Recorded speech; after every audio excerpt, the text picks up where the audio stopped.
bienvenidos los que estamos aquí, esperando a los que vienen de camino, y así poder compartir juntos la palabra del Señor, lo que el Señor nos va a hablar ahora a través de este estudio que estamos estudiando. ¿Y cuántos de ustedes estudiaron sus libros durante la semana?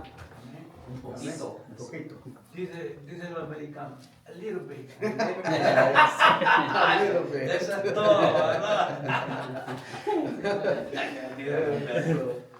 Muy bien. ¿Algún hermano nos lee la aplicación para la vida? Amén. Amén. Vamos a... Yo lo leo.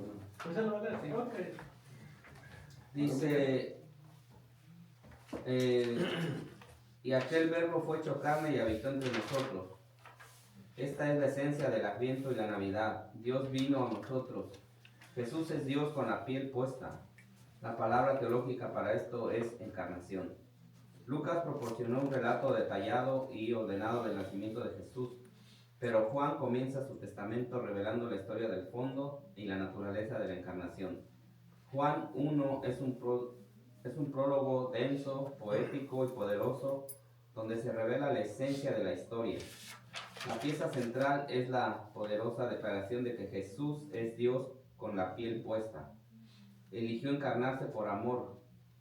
Se mire como se mire, esta historia siempre ha sido una historia de amor. Amén. Amén. Qué bonita reflexión, ¿verdad? Nos hace la aplicación para la vida. Lo que significa la Navidad y lo que significa esperando el amor, dice el título. Eso es el amor verdadero que Dios ha mostrado para el mundo.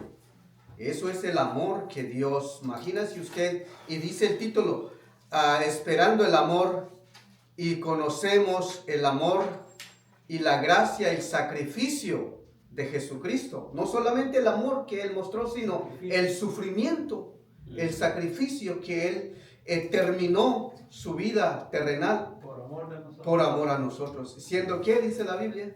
Siendo pecadores. Siendo pecadores. Y murió por nosotros. Mira la consecuencia del gran amor que Él mostró al mundo, su muerte en la cruz del Calvario.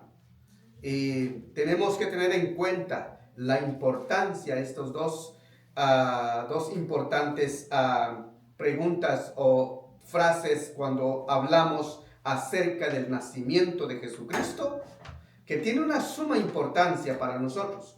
Pero ¿qué sería si Cristo no muriera en la cruz? ¿Qué hubiese pasado? No hubiese vida eterna, no hubiese resurrección, no hubiese iglesia, no hubiese una enseñanza sobre su nacimiento y sobre su crucifixión. Entonces estos son importantes, el amor de Dios mostrando al mundo en una forma de bebé, Dios siendo Dios mismo, se hizo carne y se encarnó entre el ser humano, y luego Juan dice, y vimos su gloria, y gloria como el unigénito Hijo de Dios. Ahora vamos a leer el versículo 1 y el capítulo 1, versículo 14 al 15, nos dice la palabra del Señor. Y aquel verbo fue hecho carne y habitó entre nosotros, y vimos su gloria. Gloria como del unigénito del Padre, lleno de gracia y de verdad. Juan dio testimonio de él y clamó diciendo, este es de quien yo decía, el que viene después de mí es antes de mí, porque era primero que yo. El libro de Juan, en el primer capítulo del 1 en adelante, conecta con Génesis 1:1. En el principio crió Dios los cielos y la tierra, y entonces eso nos da a entender la deidad, su divinidad, que Él existía en aquel entonces. Él estaba ahí en la creación, del mundo. Él estaba ahí en la creación. Entonces, Juan se refirió el verbo, y el término del verbo es la palabra. O sea, con la palabra podríamos decir que el verbo, la palabra fue hecho carne, porque verbo significa palabra. Cristo, dice la Biblia, es el Hijo de Dios, el Hijo de Dios viviente, pero Cristo, la Biblia escrita también es la palabra viva, porque la palabra de Dios es viva y eficaz, ¿verdad? Y tiene poder para cambiar nuestras vidas. Tiene poder para cambiar nuestras vidas. Entonces, Juan es el cuarto evangelio que presenta pruebas bien seleccionadas de que Jesucristo, el Mesías de Israel y el Hijo de Dios encarnado. Vemos que como Hijo Cristo, como Hijo de Dios, siendo Dios, dice que Dios tiene poder hacer cosas de la nada. Él tiene poder hacer cosas de la nada. Él es el que puede hacer las cosas. Mira lo que Dios hizo. Se hizo hombre para que el hombre se diera cuenta quién es Dios, porque la gente siempre preguntaba, ¿y cómo es Dios? ¿Cómo es Dios? Entonces, debemos de entender que nosotros también somos hijos de Dios, pero por medio de Jesucristo. Cristo no es hijo de Dios adoptado, sino Él es hijo único de Dios, unigénito. Y la palabra unigénito, ¿qué quiere decir? Es el único. Nada otro hijo más. El único hijo de Dios, y Dios no tiene más hijos. Ahora, Dios tiene más hijos, pero ahora nos incluimos nosotros como adoptados hijos de Dios, porque antes no éramos hijos.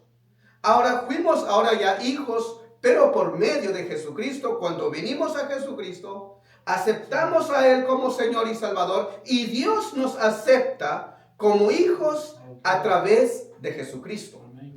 A través de Jesucristo. Entonces nosotros somos hijos adoptados, pero Cristo no es hijo adoptado. Antes de que Jesucristo viniera al mundo, antes de que Él se encarnara, Él se identificó a Moisés. Vamos a ir en Éxodo capítulo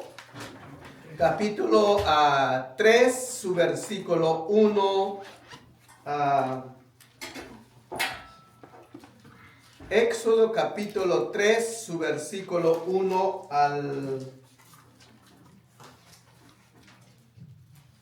Vamos a leer el versículo 1 capítulo 3, versículo 1 al 6. ¿Cómo se identifica a Dios a Moisés? La Biblia dice, apacentando Moisés las ovejas de Jetro, su suegro, sacerdote de Madián, llevó las ovejas a través del desierto y llegó hasta Horeb, monte de Dios. Y se le apareció el ángel de Jehová en una llama de fuego en medio de una zarza, y él miró y vio que la zarza ardía en fuego y la zarza no se consumía.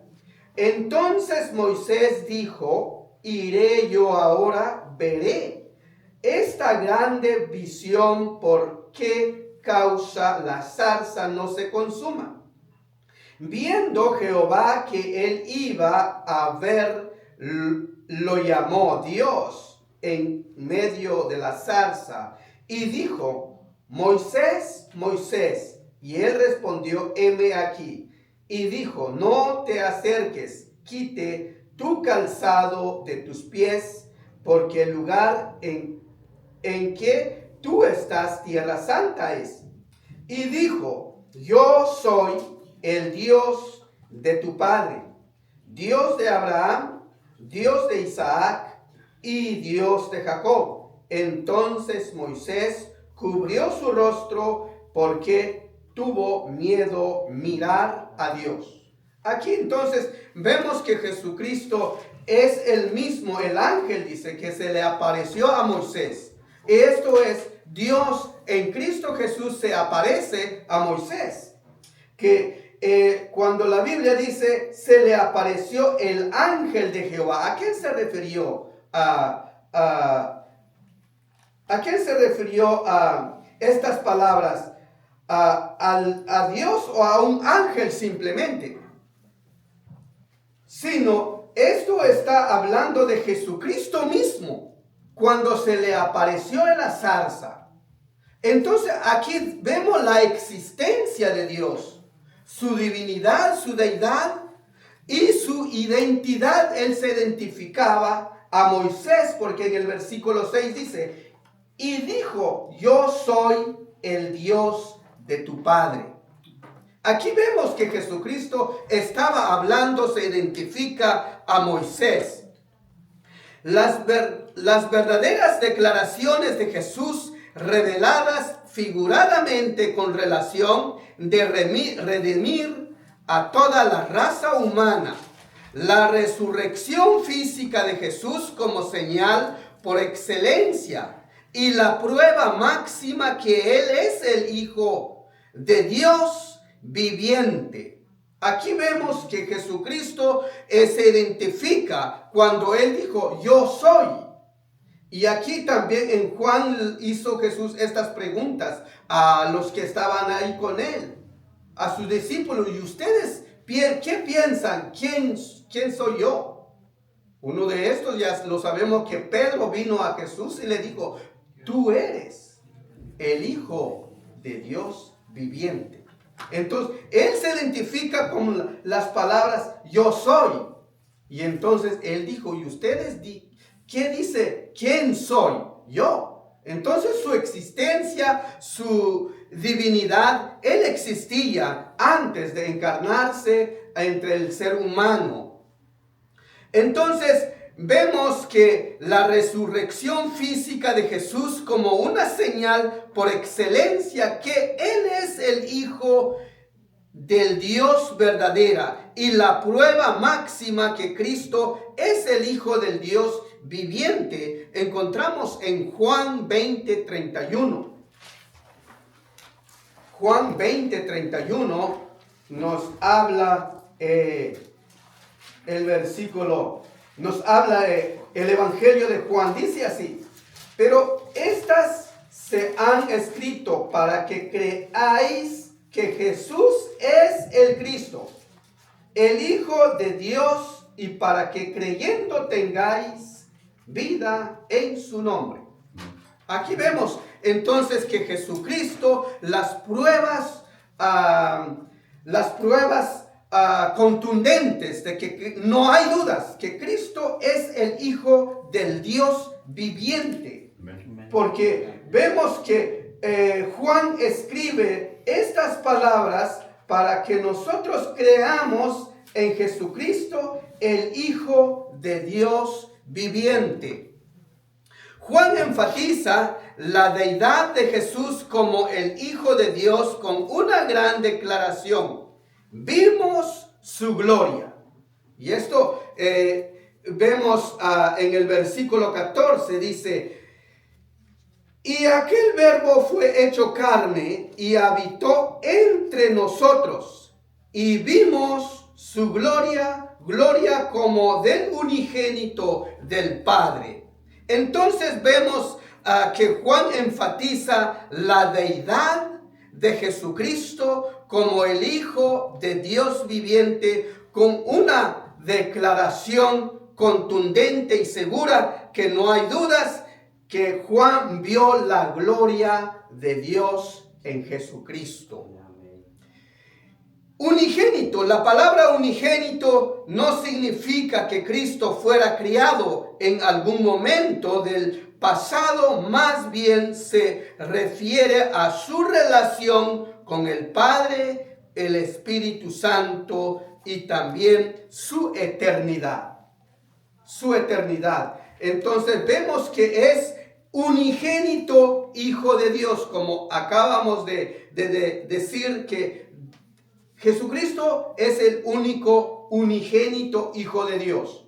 Pero la Biblia también declara que José y María, el primogénito. ¿Por qué? ¿Por qué primogénito y por qué unigénito, Hijo de Dios? Y la Biblia declara, los 4 evangelios, que Jesucristo es el primogénito, hijo de padre y madre de José y de María. Porque es el primer hijo de ellos. Y luego la Biblia dice, aunque la religión católica no lo acepta, pero nosotros lo creemos, que tuvieron más hijos. Y entonces nosotros creemos que María y José tuvieron más hijos, y el primero, que es el primogénito, hijo de ellos, es Jesucristo, nacido de mujer, nacido de la Virgen María. Pero en el sentido espiritual, que es el unigénito Hijo de Dios, que se encarnó para que se manifestara dentro de nosotros como seres humanos, y luego vimos su gloria también. La gloria de Dios podemos ver. Jesucristo podemos ver en nosotros mismos. ¿Por qué nosotros estamos aquí?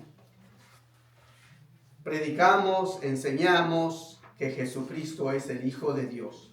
Y estamos seguros de que Jesucristo es el Hijo de Dios, y hablamos de Él porque Él vive. Si no habláramos de Él, si no enseñamos, ¿para qué enseñar de un personaje que no existe?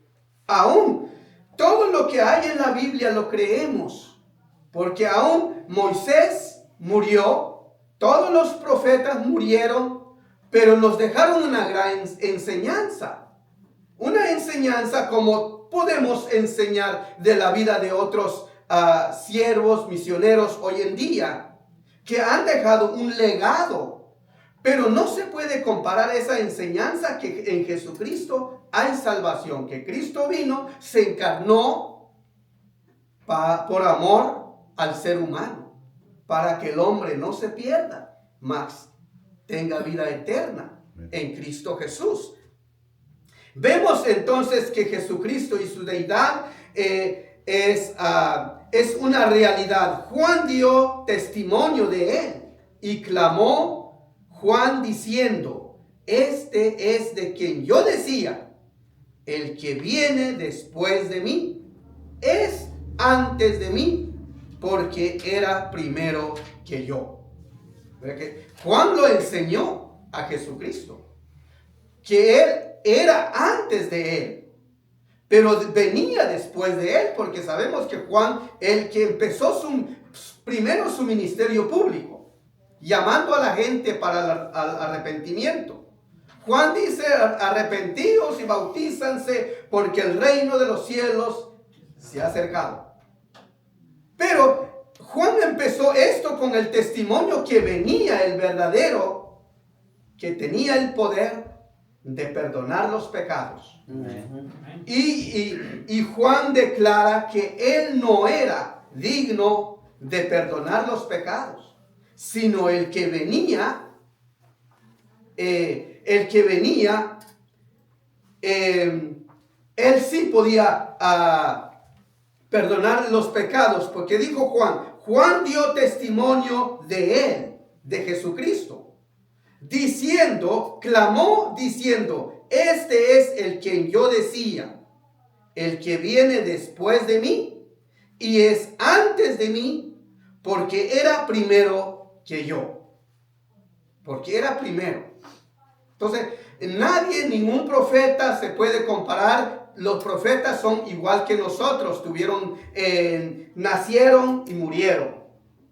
Igual que nosotros, pero Cristo sí, Él existía. Desde antes de la fundación del mundo, Él existía. Él es el creador de todas las cosas. Sin Él, dice Juan, nada fue hecho de lo que ha sido hecho. Sin Él, sin Jesucristo. Sino Él es el Dios que creemos, que es nuestro Dios, que tiene poder. hacer cosas de la nada el autor de la vida eterna. Él es el autor de la vida eterna, quien nos dio nueva vida en Cristo Jesús. Y eso es lo que dice los versículos que ya hemos leído. Antes de poder pasar a la siguiente, ¿alguien quiere opinar o comentar algo acerca de estos versículos? Cuando dice aquí, está hablando de Juan el Bautista, ¿no? De que él está, o sea que Juan estaba hablando, preparando el camino de la venida del Señor. Ya estaba él abriendo el camino del Señor para dar testimonio de él. Sí, solo quería agregar de que era Juan el Bautista el que... Sí, era Juan el Bautista. Dice que Juan dio testimonio de él, o sea, de Jesucristo. Él estaba abriendo el camino. Estaba abriendo el camino para Jesús, de que él es el que viene. El que venía. Antes de él. Sí, y era antes, Sí. dice. Ahí donde dice que vimos su gloria, gloria como el unigénito del Padre, lleno de gracia y de verdad. Esto fue posible cuando Jesús viene y empieza a predicar el Evangelio y les empieza a decir arrepentidos y convertidos. Y empieza a hacer señales y milagros. Entonces, ellos dicen que ahí fue donde ellos vieron que Él estaba lleno de gracia y de verdad. Y vieron la gloria de Dios en Él. En esos milagros, en esa predicación, cuando Él hablaba con los fariseos, ellos pudieron ver que verdaderamente Él era el Hijo de Dios, el Mesías, el que estaban esperando. Amén. Sí, porque la Biblia dice que era el único, que la gente se admiraba de sus palabras, de su doctrina, de todo lo que Él hacía. Y su fama su fama ya se desparramaba en todos lados, que Él era el único, el admirable, que la gente lo admiraba a Él por lo que Él hacía. Y más adelantito, cuando ya Él se va, Él le dice a los discípulos que Él se va a ir, pero que Él va a enviar un consolador, que va a estar con ellos y los va a guiar a toda verdad. Y sabemos hoy que es el Espíritu Santo. Amén. Entonces, Jesús se fue y ya no está con nosotros físicamente como lo estuvo con ellos. Exacto. Pero ahora está por medio del Espíritu Santo. Amén. Entonces sigue siendo el mismo Dios. Sigue siendo pero ahora más maravilloso, porque ahora habita en nosotros. Amén. Si nosotros verdaderamente nos dejamos dejar transformar por Dios. Porque es ahí donde viene la transformación de una persona y es ahí también donde nosotros podemos ver a Jesucristo. En esa persona, cuando verdaderamente es transformada por el Señor y está siendo guiada y está haciendo todas las cosas que habla, es por medio del Espíritu de Dios. Amén. Sobre eso es lo que quería comentar.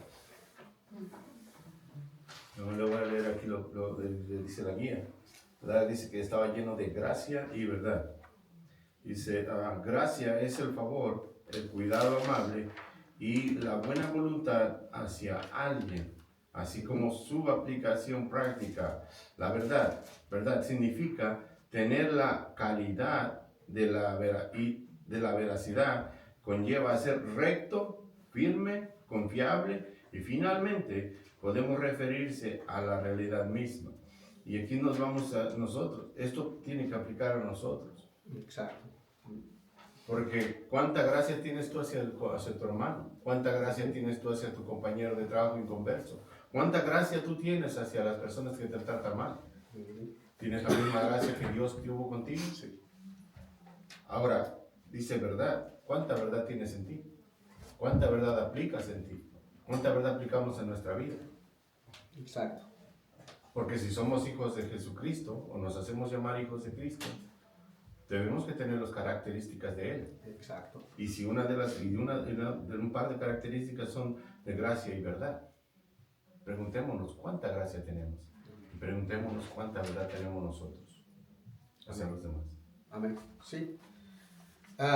Sí, como nosotros ahora formamos, por eso Pablo dice que debemos de imitarle como Él imitó la persona de Cristo, nosotros también.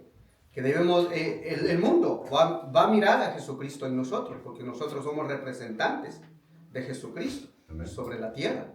Y esto lo hace Dios con propósito de ganar al mundo y de redimir al mundo al reino de su amado Hijo Jesucristo. Porque acordémonos que no es por obras. Exactamente, no es por obras, simplemente es la gracia de Dios para con nosotros. Pero no podemos dejar las obras si no tenemos la gracia y no podemos No se puede. No podemos tener. Verdaderamente tenemos que ser llenos de gracia. Pues que va junto. Y si no tenemos esa gracia, pues pedimosle al Señor a que nos llene de gracia y de poder, de sabiduría. Amén. ¿Sí? Nadie más para poder seguir con nuestra lección. Solo quiero leer algo aquí, nomás donde dice, la verdad nos dice que separado de Jesús no podemos hacer nada. Y la gracia nos dice que con Cristo todo es posible. Con Cristo todo es Ahí posible. damos cuenta de que sin Él no No, podemos absolutamente no somos nada. Sí. El versículo 16 del mismo capítulo, 16, 1, 18, nos dice así: porque de su plenitud tomamos toda gracia sobre gracia, pues la ley por medio de Moisés fue dada, pero la gracia y la verdad vinieron por medio de Jesucristo. A Dios nadie le vio jamás. El unigénito que está en el seno del Padre, Él ha dado a conocer. Otra vez nuevamente le está hablando del unigénito. Le ha dado, eso es Cristo Jesús, que solamente tiene el privilegio de conocer a Dios. Nosotros no podemos conocer y ver a Dios, porque dice, porque de su plenitud tomamos toda gracia sobre gracia. Ahora, ¿cómo se manifiesta la gracia de Dios en nosotros? Dice, gracia sobre gracia.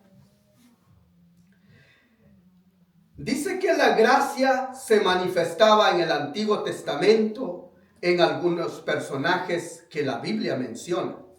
Por ejemplo, por la gracia de Dios y la gracia manifestada en Enoc. ¿Cómo fue transformado Enoc? La Biblia dice que Enoc caminó con Dios y desapareció porque Dios lo llevó. ¿Qué quiere decir eso?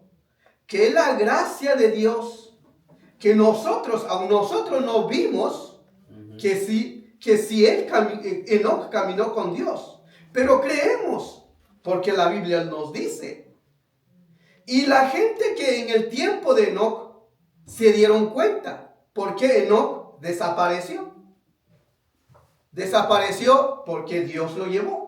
Alguien lo llevó y ese alguien es Dios lo llevó. Podemos pensar de que este hombre no pudo ver la muerte, no sufrió de una enfermedad para morir, sino Dios lo libró por su gracia de no pasar tal vez en el dolor de la muerte. Noé no sufrió porque Dios lo guardó del diluvio. Dios le dijo a él que iba a venir un diluvio del cielo que nunca se había visto. Noé creyó en Dios de las palabras que Dios le dijo, pero el mundo no creyó. ¿Qué dijeron por Noé? Que es un loco, que no, porque en aquel tiempo nunca había llovido. Pero Noé creyó en la palabra que Dios le dijo que se abrirán las cataratas del cielo para un gran diluvio, que él iba a desaparecer toda toda la raza humana sobre la tierra en aquel entonces. Iba a limpiar todo. Iba a limpiar todo.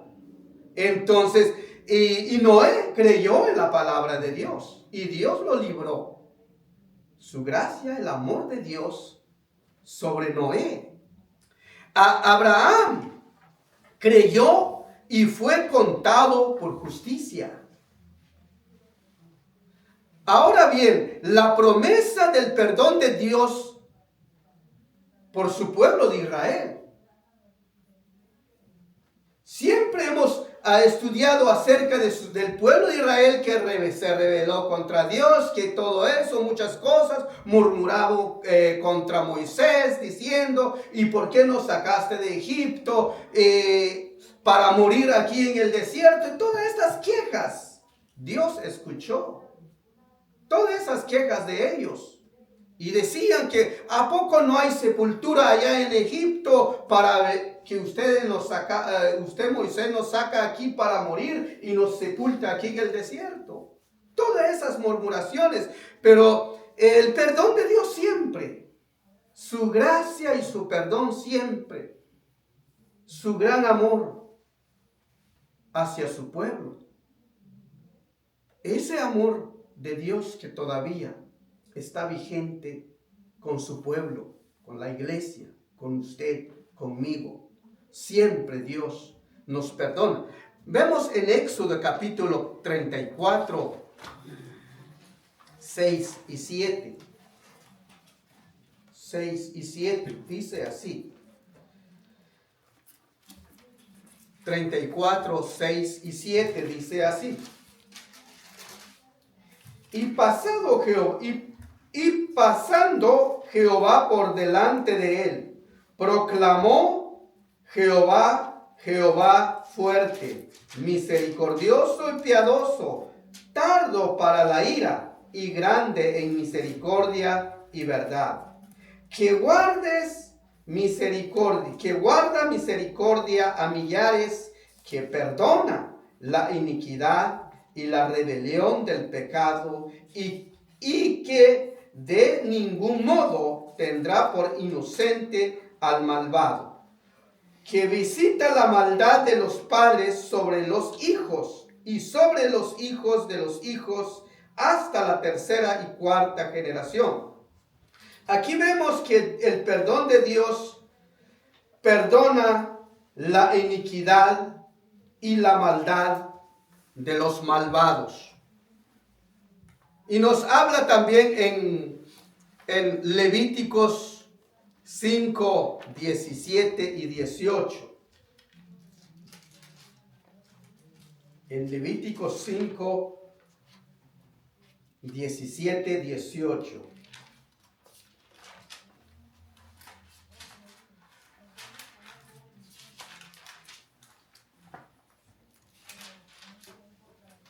Vamos a leer.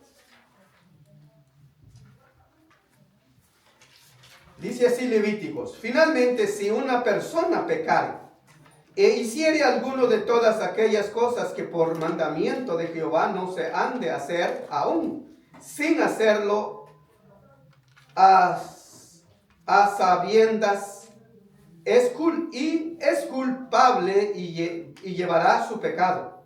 Traerá pues al sacerdote para expiación según tú lo estimes, con carneros sin defecto de los rebaños, y el sacerdote y hará la expiación por hierro que cometió por ignorancia y será perdonado. Por ignorancia y será perdonado. Ok, vemos entonces el perdón de Dios, que siempre proveyó algo que para el perdón de los pecados de ellos, de que cada persona tenía que llevar un cordero cuando ellos pecaban. Ahora nosotros no tenemos la necesidad de buscar carnero o cordero. Ahora confiamos en la sangre de Jesucristo, que derramó en la cruz del Calvario por nosotros. Pero esta sangre, este sacrificio que ellos representaba el futuro crucifixión de Jesucristo, solamente era una práctica. que ellos practicaban, pero no podía quitar el pecado, sino el único, el sacrificio perfecto, era Jesucristo, Amén. que tenía que nacer y morir por causa de la humanidad. Y por amor, su gracia, su misericordia, siempre para con su pueblo. Aquí podemos ver ahora, por medio de Jesucristo, la gracia y la verdad se extiende a todos, al judío, al griego, a nosotros, a los gentiles, que la gracia de Dios se extiende. En Romanos 5, 17. Romanos 5, 17, que la gracia de Dios se extiende a todo.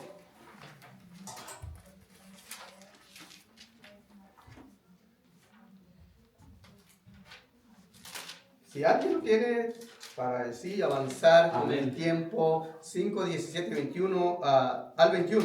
Sí, dice, pues si por la transgresión de uno solo reinó la muerte, mucho más reinará en vida por uno solo, Jesucristo, los que reciben la abundancia de la gracia y del don de la justicia.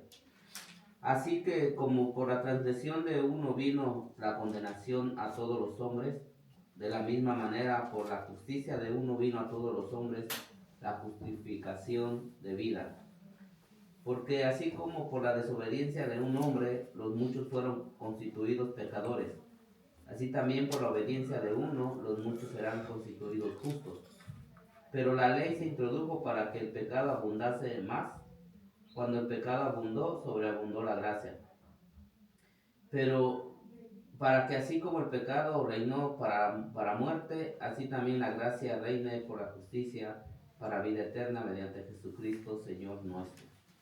Amén. Aquí el apóstol Pablo escribe a los hermanos, a los romanos, que por un hombre, que es Jesucristo, pues si por la transgresión de uno, que esto está hablando de Adán, su rebelión, el pecado cometido, por uno, reinó la muerte, o sea, la muerte física, y también la muerte espiritual.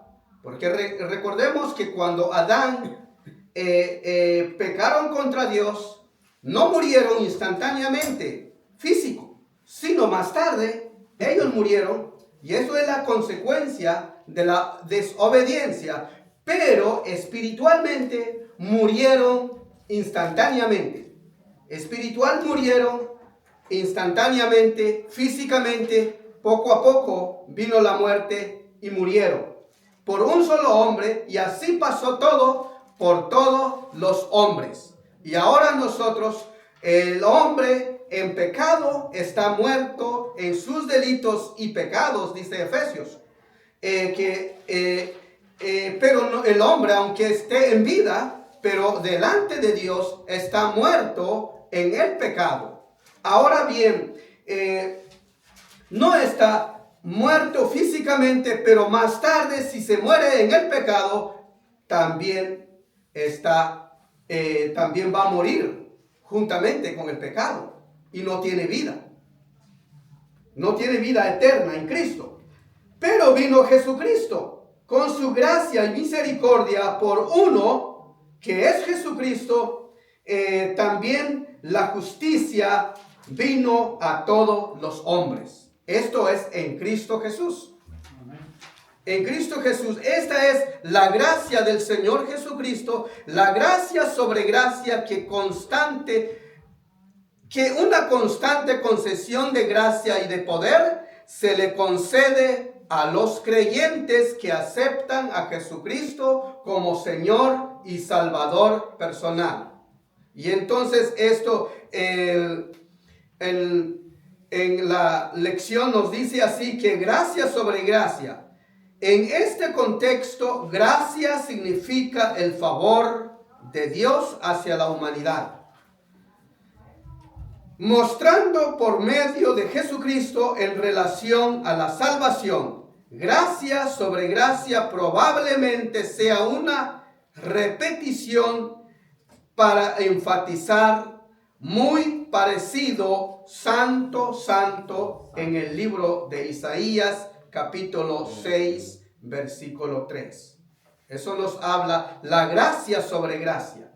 Entonces, y también nosotros vivimos en la gracia del Señor, por la gracia de Dios en Jesucristo, vivimos en su gracia. El versículo 18 dice así: a Dios nadie le vio jamás. El unigénito que está en el seno del Padre, Él le ha dado a conocer. Ahora bien, a Dios nadie lo puede ver. Nadie lo puede ver. En Juan 14, 8 al 9, que una de las preguntas de sus discípulos, que todos lo sabemos, Felipe le pregunta a Jesús diciendo: ahora, maestro, muéstranos el Padre y nos basta. Pero Jesús le contesta a Felipe: si me han visto a mí, han visto al Padre. Entonces nosotros, como creyentes, creemos en Dios, un Dios invisible, creemos en Jesucristo, que no lo podemos ver, pero por fe lo creemos en Él, esa confianza que tenemos en Jesucristo, que un día nosotros veremos a Jesús cara a cara. Pero no, tampoco vamos a pedirle a Jesús: ahora muéstranos el Padre. ¿Quién es Dios? ¿Quién es tu Padre? Lo mismo, Él va a decir: si me han visto a mí, ustedes han visto el Padre en mí. Ahora, nosotros podemos ver a Dios en Jesucristo. Y creemos en Jesucristo por medio de su palabra. Por medio de su palabra, porque es la enseñanza de Jesucristo que nosotros enseñamos. Y creemos en su palabra. Amén. Creemos en su palabra, que Él es nuestro Dios, nacido de una mujer, creció y fue crucificado por nuestros pecados. Y creemos en Él, que Él es nuestro Dios. Ahora bien, que Moisés dice que también pidió conocer y ver el rostro de Dios. Pero ahí podemos ver en Éxodo que dice que Moisés no pudo ver el rostro de Dios. Lo que pudo ver es la espalda de Dios. Quería ver su gloria. Exacto, vamos a ver en Éxodo 33. Yo creo que lo que vio Moisés fue la gloria de Dios, exacto. Pero la gloria de Dios era Jesucristo. Amén. Esa era. Eso era Jesucristo. Éxodo 33, 20 al 23. Vamos a leer lo que dice Éxodo 33, 20 al 23. Lo que Moisés pidió y quería ver el rostro de Dios. Dice así: dijo: mas no podrás ver mi rostro, dijo Dios a Moisés, porque no me verá hombre y vivirá. Y dijo aún Jehová: he aquí un lugar junto a mí, y tú estarás sobre la peña, y cuando pase mi gloria, yo te pondré en una hendidura de la peña, y cubriré con mi mano hasta que haya pasado. Después apartaré mi mano y verás mis espaldas, mas no se verá mi rostro. Entonces, a Dios nadie lo puede mirar. Nosotros no podemos ver el rostro de Dios. Podemos ver su gloria. Podemos sentir su gloria. Podemos ver las maravillas de Dios que Él ha hecho. Que sin dudas, cuando vemos grandes cosas afuera el cielo y la tierra, las estrellas, la luna, el sol y todo lo que podemos ver. Es la gloria de Dios que ha manifestado. Que es la gloria de Dios que se manifiesta en su obra creadora. Y también podemos ver la gloria de Dios, su gracia en los hermanos en Cristo, cuando estamos juntos alabando y glorificando a Dios. Entonces podemos ver y contemplar la presencia de Dios en medio de su pueblo. Solamente Jesús, el Hijo único de Dios, es capaz de ver plenamente a Dios y toda su gloria. Porque dice así: el unigénito Hijo que está en el seno del Padre, Él le ha dado a conocer. Solamente Jesucristo, el Hijo de Dios. Amén. ¿Alguien quiere comentar? Para así vamos a terminar la última parte. Todavía tenemos tiempo. Así como nuestro Señor Jesucristo viene representando a Dios, que nadie lo puede ver, nadie lo ha visto y ni nadie lo verá hasta que no nos llame, ¿verdad? Así en esa parte, si nosotros la vemos así, nosotros aplicamos, ¿cómo podemos decir que nosotros conocemos a Jesucristo? Entonces nosotros tenemos que reflejar la imagen de Cristo. Amén. Porque si nosotros a través de nuestro Señor Jesucristo conocemos al Padre, entonces ¿cómo las personas que no conocen van a conocer a Cristo? Es solamente a través de nosotros. Amén. En ver cómo representamos a Cristo, cómo nos comportamos como Cristo. Si tenemos esa gracia y esa verdad de Cristo, y si tenemos todo esto, toda la palabra de Dios nos la dejó, es una guía para nosotros como sus hijos, ¿verdad? Y qué tan representativos somos de nuestro Padre, de nuestro Salvador. Sí. Yo quiero comentar el pasaje que leímos de Romanos 5. Leímos del 17 al 21, pero en el 20 dice, y es un versículo que se ha malinterpretado y se presta para que si lo leemos así como está, lo malinterpretemos, y dice: pero la ley se introdujo para que el pecado abundase más. Dice, cuando el pecado abundó, sobreabundó la gracia. Dice, y el 21 dice, para que así como el pecado reinó para muerte, así también la gracia reine para justicia y para la vida eterna mediante Jesucristo nuestro Señor. Entonces, eso me lleva a que lo que aquí si yo lo aplico literalmente como dice, entonces yo ya me convertí al Señor, pero dice que como que la ley se introdujo para que abundase más el pecado, entonces hoy yo puedo hacer lo que yo quiero, y de todos modos va a sobreabundar la gracia y la gracia me va a estar llevando. Pero no, realmente aquí lo que dice es que la ley a mí me muestra mi pecado. Exacto. Por eso fue que la ley, por eso es que nosotros hoy seguimos viviendo bajo la ley de los 10 mandamientos, porque me sigue mostrando a mí que yo soy un pecador.